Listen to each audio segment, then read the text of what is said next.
Feeling ko corny. Corny pag nag-Bible study. So, never akong pumayag. Until, ito yung hindi ko makakalimutan. At malaki ang role dito ni Sam Milby.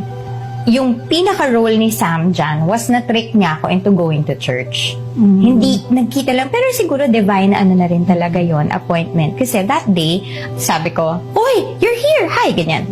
Sabi niya, "Ate, what are you going to do later?" Sabi ko, wala naman. Sa realize ko, oh my gosh, Sunday, yayayain ako nito sa church nila. Yun talaga yung naisip ko, sabi ko, siya nga, ba't mo sinabing wala kang gagawin? So parang naipit ako. Tapos nayaya niya ako sa church. Doon ko narinig yung bleeding woman.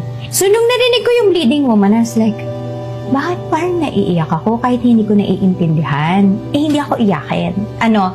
Pinipigil ko lagi yung iyak ko. Ganyan ako, lagi akong mayroong outer appearance of being tough. Kasi nga, I felt like that was the only way to survive. Anong part dun sa bleeding woman yung nag-touch sa heart mo? The bleeding woman has been bleeding for 12 years. And then when I counted, it was already 12 years of being in the industry and being so lost. So parang feeling ko nagtugma talaga yung number. But aside from that the bleeding woman has been bleeding for 12 years, shunned by the community, was so afraid, diba, to come up to Jesus. But nilakasan niya yung loob niya. Tinanungan niya lahat ng doctors, diba? Yan ang isang hindi ko makalimutan kasi na-match yun talaga sa buhay ko. Kasi kung ano-ano talagang trinay ko. Nag-try na ako ng alcohol. Diba? I mean, like, stuff for you to get by and to tell yourself you're okay. Alcohol. Relationships na naging toxic na lang din. Nag-try pa akong mag-soul-searching, retreat.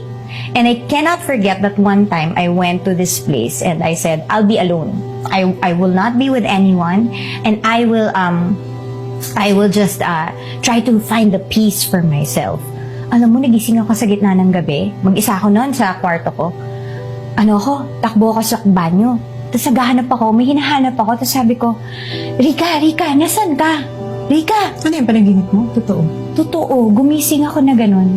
Nahanap mo si Rika? Tapos, hinahanap ko si Rika. As in, sabi ko, oh my gosh, am I that lost na hinahanap ko yung sarili ko? Na gumising ako at hinahanap ko ang sarili ko. So, I was really taken aback by that experience. So, sabi ko, anong ibig sabihin nito? And really, I was a lost person.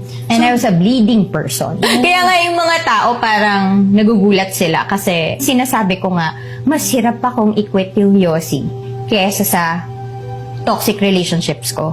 So, but I was really addicted to it. I think I was really just looking for things na would help me calm down. But there was this rage inside of me. There was this really pagka-lost. Oo, broken na broken talaga. So, yun yung feeling ko talaga nung na-meet ko si Jesus na grabe kung ano-ano pa dinaanan ko. Siya lang naman pala talaga yung kailangan ko. May tatlong lessons ako natutunan dito sa video ni Tony kay Rika. So first, we're gonna judge people based on their bad past experiences because people may change by God. Second, Jesus did not come to call the righteous but sinners to repentance.